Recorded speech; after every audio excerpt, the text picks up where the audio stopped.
C'est comme un cordon ombilical un peu plus grand pour relier Mei'o, surnommée l'île interdite, à Moorea, une nouvelle navette maritime inaugurée ce matin. Elle peut accueillir 30 passagers au lieu de 12 auparavant. Une aubaine pour les 300 habitants, surtout pour les élèves internes. Mais elle ne prendra pas de fret, c'est l'ancienne navette qui s'en chargera.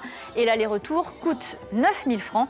La nouvelle navette maritime a coûté 101 millions de francs au total, supportée à 40% par le pays, avec la participation de l'État et de la commune.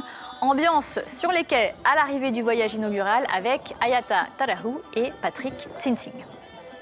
Oui, ça y est, après de longs mois d'attente, la population de Mei'o bénéficie enfin de son nouveau navire, le Tapua E Manu 4, qui a coûté plus de 100 millions de francs pacifiques.